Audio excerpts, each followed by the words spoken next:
अस्सलामुअलैकुम, मैं सैयद काज़िम अब्बास ज़ैदी आपकी खिदमत में हाज़िर हैं। आज जिस मौज़ू को हमने ज़ेर बहस लेकर आना है, वो आपके सामने हम पेश करते हैं कि आज का जो हमारा मौज़ू है, वो है रिलेशनशिप और इसके क्या फ़वाइद हैं, क्या नुकसानात हैं, ब्रेकअप्स हो जाते हैं लोगों के, कुछ मसाइल आते हैं, जो कि अर्ली ऑन लोग फ़ेस करते हैं। तो आज हम अपने मेहमान से सवाल करेंगे। जी, अस्सलाम वालेकुम, एक्सप्लेन कीजिए कि रिलेशनशिप क्या चीज़ है और किस तरह इसको लेकर बेहतर अंदाज़ में चला जा सकता है? और किस तरह से हम अगर हम चाहें कि हमने इसको पॉज़िटिव वे में ख़त्म करना है, तो आप किस तरह इसको एक्सप्लेन करेंगे? कीजिए। वालेकुम सलाम, कैसे हैं आप? ठीक-ठाक हैं? अल्लाह थैंक यू सो मच आपने मुझे एक बार फिर इनवाइट किया है। और आज का जो टॉपिक है बहुत ही ज़्यादा मैं समझूंगा कि शायद सुना जाने वाले टॉपिकों में से एक होगा, हुँ, क्योंकि ये इशू बहुत ज़्यादा आजकल लोग जो है वो फेस कर रहे हैं। रिलेशनशिप के बारे में आपने पूछा, रिलेशनशिप क्या होता है? रिलेशनशिप एक सीरियस होता है, उसमें लोग क्या करते हैं, आज ये कल वो परसों वो, सही। और वो किसी की भी तरफ से हो, लड़के की तरफ से या लड़की की तरफ से। तो उस टॉपिक को मेरा नहीं ख्याल कि डिस्कस करना चाहिए, ऐसे लोगों को डिस्कस करना चाहिए। सही। और जो सीरियस रिलेशनशिप है उसके फ़वाइद भी होते हैं और उसके नुकसानात भी होते हैं। हुँ, तो कोशिश यही करेंगे कि हम उसी को डिस्कस करें और उसी के बारे में रोशनी डालें। सही। आप मुझे अगर अगर मैं ऐसी आपकी बात से ज़रा सवाल निकालूँ कि नॉन सीरियस भी तो हमारी सोसाइटी का हिस्सा ही है ना? रिलेशनशिप में अगर बात करें, अगर आपने बात की कि हम बात करेंगे सीरियस रिलेशनशिप की, तो नॉन सीरियस भी तो हमारी कम्युनिटी के अंदर हो रहा है, तो इस पर आप क्यों नहीं बात करना चाहेंगे? देखें, हमारा जो चैनल का इशू है, हमारा जो चैनल का बनाने का मोटिव है, मोटिव है। वो यही ठीक। है हुँ, कि हम उन चीज़ों पे बात करें जिससे लोग परेशान हो रहे हैं, उनको किस तरीके से सही किया जा सकता है। ठीक। अगर कोई इंसान किसी के साथ सीरियस ही नहीं है, तो वो अपने आप को हर्ट भी नहीं करेगा, अपने आप को ख़राब भी नहीं करेगा। आज एक, कल दूसरा, परसों तीसरा, लाइफ मूव ऑन उसकी ऐसी ही चलती रहेगी। सही। लेकिन नुकसान उसको होता है जो सीरियस होता है। तो हम ऐसे लोगों को डिस्कस करके क्यों अपना टाइम वेस्ट करें कि जो ना खुद अपने आप को सही। सीरियस ले रहे हैं और हुँ। माशरे में जो है वो एक और दूसरा। तो मैं ये समझता हूँ कि हमें जो सीरियस रिलेशनशिप है सिर्फ उसी को डिस्कस करना चाहिए। अगर मैं आपसे कहूँ सीरियस रिलेशनशिप पर अगर बात करें, तो क्या सीरियस रिलेशनशिप्स अगर मैं आपसे पूछूँ किस एज में हम ज़्यादा हमें देखने ऑब्ज़र्व करने में आता है कि आजकल अगर मैं बात करूँ आपसे कि हमारी जो ख़ुसूसन जो टीनेजर्स हैं हमारे, वो इन चीज़ों को ज़्यादा शिकार हो रहे हैं। क्या अगर आप इस रिलेशनशिप को पॉज़िटिव वे में लेके चलते हैं, तो क्या आप समझते हैं कि टीनेजर्स अगर कर सकते हैं इस काम को, तो करना चाहिए उन्हें रिलेशनशिप किसी हवाले से? रिलेशनशिप अगर सीरियस है हुँ, तो सीरियस मेरे हिसाब रिलेशनशिप की से बात कर रहा हूँ मैं। मेरे हिसाब से सीरियस रिलेशनशिप का एंड भी अच्छा होना चाहिए। अगर आप मोहब्बत करते हैं किसी से, सही। अगर आप किसी के साथ सीरियस हैं, ठीक। तो आप उसको पाने के लिए किसी भी हद तक जाएँ। ठीक है। उसकी हद क्या होनी चाहिए? उसकी हद ये होनी चाहिए कि ज़ाहिर-सी बात है, अब आप जब किसी के साथ सीरियस होते हैं, तो सिर्फ़ आपकी लाइफ़ नहीं होती, आपकी पेरेंट्स भी होते हैं, आपकी फैमिलीज़ भी होती हैं। हुँ, उनकी इज़्ज़तों को रखते हुए, ठीक। उनको नुकसान ना पहुँचते हुए, हुँ, और आप अपने आप को भी देखते हुए कि आप उससे कितना सीरियस हैं। सही। ये एक जनरल हम बात करेंगे, क्योंकि ये तो चीज़ केस टू केस वेरी करती है।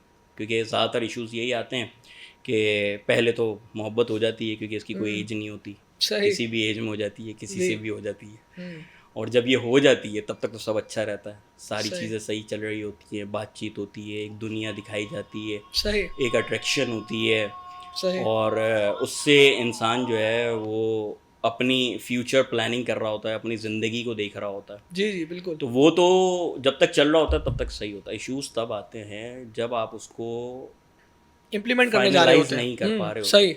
जब आप उसको हासिल नहीं कर पा रहे होते। सही। तो मेरे हिसाब से अगर आपकी मोहब्बत है तो आप उसको हासिल करें, ठीक। आप उसके साथ रहें, चाहे आपको उसके लिए किसी भी स्टेज तक जाना पड़े। अब इसमें ये केस वेरी करता है लड़का और लड़की के हिसाब से। जी, एग्ज़ैक्टली इसी अगर पॉइंट पे बात कर रहा था। अगर लड़की है हुँ, तो ज़ाहिर-सी बात है, उसकी रिस्ट्रिक्शंस हैं, घर है, फैमिली है। सही। अगर वो आपसे कोई डिमांड करती है कि आप इससे बात कर लें, आप हुँ, इसके पास चले जाएँ, आप इसको जाके बात करके देखें, तो आप करें वो स्टेज एक अच्छे दायरे में रहते हुए। सही। अगर आप वाक़ई उसके साथ बहुत ज़्यादा सीरियस हैं, तो हुँ, आप जाएँ, उससे बातचीत करें, उसको बताएँ, जिसके भी साथ भी वो कह रही है, सही। अपने भाई के पास, अपने फादर के पास, किसी के साथ आप कन्विंस करने का करिए, आप करें, किसी भी सही। स्टेज तक जाएं और अच्छे तरीके से कन्विंस करने की कोशिश करें। मैं समझ गया आपका पॉइंट। देखिए, आप कन्विंस करने की अगर बात कर रहे हैं आप, तो कन्विंस करने के लिए एक टीनेज अगर लड़का है, अगर मैं बॉय की मिसाल लेता हूँ, तो वो कन्विंस किस तरह करें?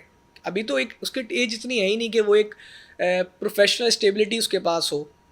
इसमें इशू ये होता है, ज़्यादातर जो हमारे यहाँ इश्यूज़ आते हैं और ज़्यादातर जो मोहब्बतें कन्वर्ट नहीं हो पाती शादियों में हुँ, या जी। हलाल रिलेशनशिप में, उसका रीज़न यही है, ज़्यादातर मोहब्बत होती है स्कूल लाइफ में, कॉलेजेस में। हुँ, अब लड़कियों की जो एज होती है उस हिसाब से अगर हम उसको देखें तो उनकी शादी हो जाती है, सही, लेकिन लड़के को आज 28 से 30 साल तक, अनफॉर्चुनेटली हम कहें कि हमारे महंगाई के हवाले से और इन सही, सारी चीज़ों के हवाले, जो कि खुद एक बहुत बड़ा टॉपिक है, सही, कि लड़के की एज निकलती जाती है ठीक और है, वो अपने नौकरी और ख़ुद को स्टेबल करने में ही लगा रहता है। अब आया इसका वेट करना चाहिए, नहीं करना चाहिए, सही है, ये एक बहुत बड़ा डिस्कस टॉपिक है। सही, लेकिन जो एज डिफरेंस होता है वो मैटर करता है।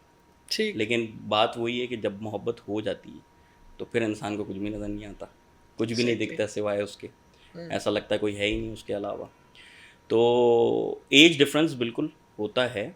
और कन्विंस करने वाली बात तो उसके लिए ये है कि अगर लड़की आपके साथ सीरियस है तो ठीक अपने है। घर वालों से तरीके से बात करें, उनको समझाए, उनको कन्विंस करें, किसी किस्म की कोई बदतमीज़ी ना करे, हुँ, ठीक है? और पेरेंट्स को भी ये बात समझनी चाहिए, वो अपनी ज़िंदगी गुजार चुके हैं। पेरेंट्स की आपने बात की ना, देखिए कुछ, अब मैं आपको एक मिसाल देता हूँ। देखिए, अगर एक वालिदैन है, अब ज़ाहिर है वालिदैन ने उसकी इब्तिदा से परवरिश की है, यानी उन्होंने अपने बच्चे पर इन्वेस्ट किया है।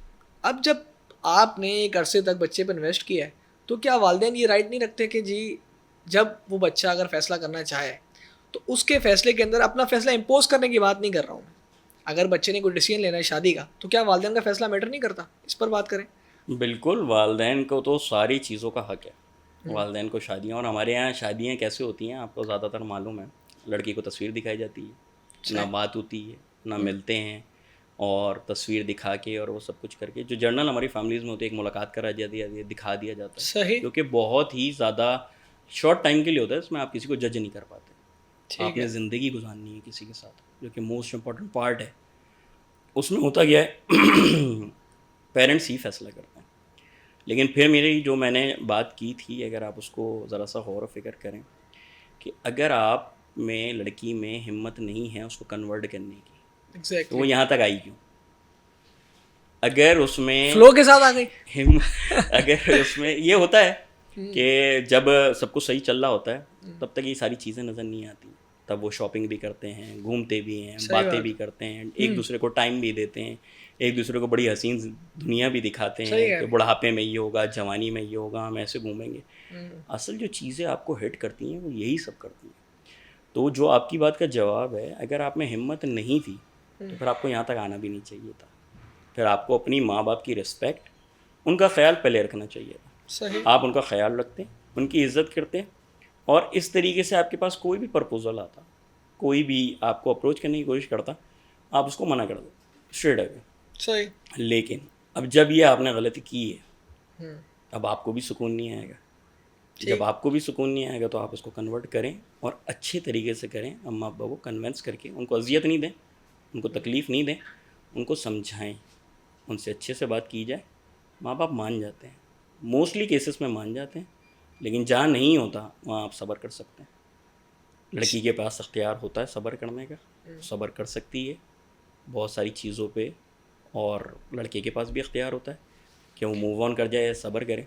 अब ये उसकी दोनों की अपनी अंडरस्टैंडिंग, अपनी अट्रैक्शन और अपनी कंडीशन के ऊपर है कि वो कहाँ तक जा सकते हैं और कहाँ तक इस चीज़ को फेस कर चलें सकते एक लम्हे के लिए मैं अज़्यूम कर लेता हूँ कि वालिदैन कन्विंस हो गए, ठीक है?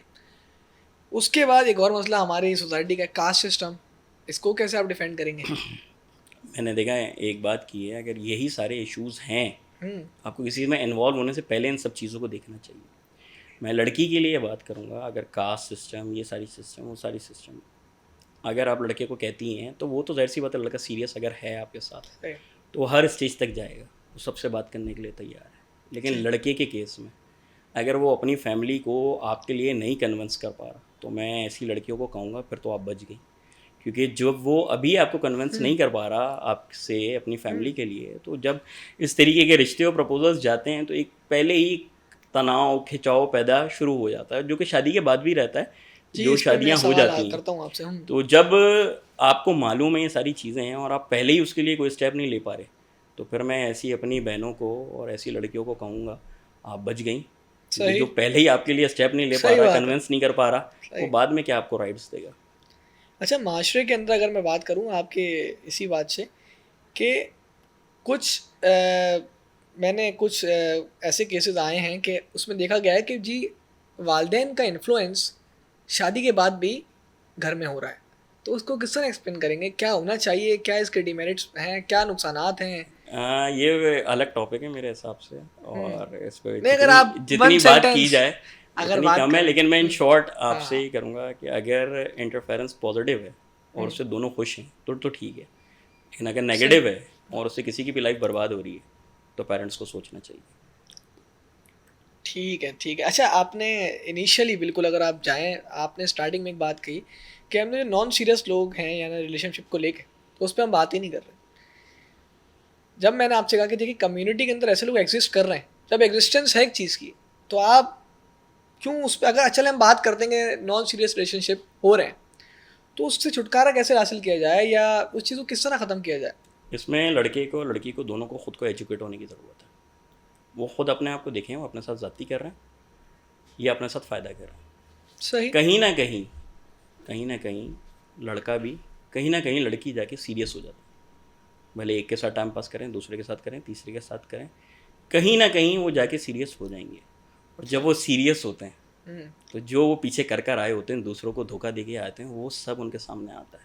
और ये ऐसा दर्द होता है कि इंसान की, आप ये कह लें, रूह को जाके लगता है। आप सही। कुछ भी कर लें, आपको सुकून नहीं आता, आपको सुकून नहीं आता। तो बेहतर यही है कि अगर आप कोई इस तरीके का काम करें तो हलाल और सीरियस रिलेशनशिप की तरफ जाएं, उसको कन्वर्ट करें शादी के अंदर, जी। इन सब चीज़ों से बचें। ठीक है, सही है, आप अपनी बात एक्सप्लेन कर चुके हैं। क्या वालिदैन को चाहिए कि शादी के बाद भी इन्फ्लुएंस, मेरा नहीं ख्याल शादी के बाद इन्फ्लुएंस पैदा करना चाहिए। आपने कहा पॉजिटिव इन्फ्लुएंस होना चाहिए, किस तरह एक्सप्लेन करेंगे इसको? मुझे तो नहीं लगता कि पॉजिटिव इन्फ्लुएंस भी होना चाहिए देखिए, क्योंकि इस पे मैं आपसे एक रिक्वेस्ट करूँगा कि हाँ, आप शादी और उसके बाद के मटेरियल्स पे एक अलग से पॉडकास्ट रखें।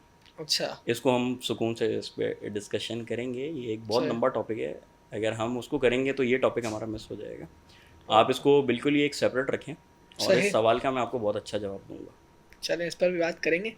तो रिलेशनशिप आपने एक्सप्लेन किया, कुछ सवालात हैं हमारे पास जो कि आपसे, जो हमारे कमेंट सेक्शन में सवाल आए हुए थे कि कुछ लोग, हाँ, ये एक अमूमन एक बड़ा मसला है कि अगर आप जिन लोग जो ब्रेकअप जैसे मौजी मर्ज़ में मुब्तला हो जाते हैं, जो उससे वो रिड हासिल नहीं कर पा रहे होते, छुटकारा हासिल नहीं कर पा रहे, तो उनके पास एक एक्सक्यूज़ होता है कि जी वो हम उस फ्रेम से निकल नहीं पा रहे। तो क्या कोई है सॉल्यूशन है उस फ्रेम से निकलने का? ये छुटकारा नहीं होता, ये एक ऐसी चोट होती है जो इंसान के दिल, रूह, दिमाग, या आप कह लें आपको साइकोलॉजी, फिज़िकली, मेंटली हर तरीके से हिट करती है। जब आप ऐसे फेज़ में कहीं स्टक हो जाते हैं और हुँ, ब्रेकअप हो जाता है और सही। आप बहुत ज़्यादा सीरियस होते हैं, आपको ऐसा लगता है दुनिया यहाँ ख़त्म हो गई है, उसके जी, अलावा कोई आपको मिलेगा ही नहीं। जबकि सही, क्या नहीं मिलेगा? मेरा आपसे सवाल है, क्या नहीं मिलेगा? मिल सकता है। शायद उससे बेहतर मिल जाए। हुँ, लेकिन इंसान के जहन में क्या सवाल चल रहा होता है? नहीं यार बस ये, नहीं यार बस ये। वो क्या सही, होता है? वो चीज़ क्या होती है? वो चीज़ होती है आपकी प्लानिंग। आपने जो एक दूसरे को टाइम दिया होता है, आपने जो एक दूसरे से बातें की होती हैं, आपने जो एक दूसरे को, मैं ये कह लूँ, दुनिया दिखाई होती है, सही, वो सारी उसकी अट्रैक्शन होती है, जिससे आप बाहर ही नहीं निकल पाते। आपको ऐसा लगता है यार यही थी बस, या यही था बस जो मेरा ख्याल रखने वाला था, या यही है बस जो जिसके साथ मेरी लाइफ है। अब कुछ सही, लोग होते हैं वो इस यही के चक्कर में सालों अपने बर्बाद कर देते हैं, ऐसा ही है। आगे मूव ऑन नहीं कर पाते। लेकिन कुछ लोग होते हैं वो मूव ऑन कर जाते हैं। तो ये आपके अपने रिलेशनशिप पे है कि आप कितने सीरियस हैं इस चीज़ के ऊपर। हमारी सोसाइटी के अंदर ये सवालात होते हैं आपके, मैं कोशिश ये करता हूँ कि कमेंट सेक्शन के सवाल को कम से कम आपके सामने पेश करूँ क्योंकि वीडियो ड्यूरेशन भी हमने लिमिटेड करनी होती है। बस आखिरी सवाल है कि कंक्लूड करते हैं बात को कि अगर आपसे मैं कहूँगा रिलेशनशिप को पॉजिटिव मैनर के अंदर इनिशियल से लेकर फाइनल तक अगर मैं आपसे कहूँ थोड़ा सा एक्सप्लेन करें जल्दी से, टाइम ड्यूरेशन बहुत कम है हमारे पास, तो किस तरह करेंगे? कंक्लूजन मैं ये चाहता हूँ कि आप इस पर एक और पार्ट रखें, हम्म, हम इसको एक और डिस्कशन करें, क्योंकि अभी बहुत सारे सवालात और टॉपिक्स ऐसे हैं मेरे हिसाब एग्जैक्टली से जो ऐसा ही रह है, गए हैं, और ऐसा ही जो है, सवालात आए भी हैं हमारे आए भी पास हैं, उसमें से मेरे ख्याल में 3 से 4 भी हमने डिस्कस भी नहीं करे। ऐसा ही है। तो हम एक और नेक्स्ट पार्ट पे जाते हैं हम्म, और उन पार्ट्स में हम उन जवाबात देते हैं उन सवालों के, सही है। और कंक्लूजन भी देते हैं। तो हम ये कोशिश करते हैं कि उसको नेक्स्ट पॉडकास्ट के अंदर वाइंड अप करें। ठीक है सर, बहुत शुक्रिया आपके वक्त का, आपने हमारे लिए वक्त निकाला। तो ये आज की पॉडकास्ट को हम यहीं तक रखते हैं इंशाल्लाह। नेक्स्ट पॉडकास्ट के अंदर इंशाल्लाह हम कोशिश करेंगे जो इसका हमारा रिमेनिंग पार्ट है, या कुछ जो इजाफी बातें, कमेंट सेक्शन के सवाल जो आप लोगों ने सवाल हम तक पहुँचाएँ वो आप तक लेकर आएँ। तब तक के लिए अल्लाह हाफ़िज़।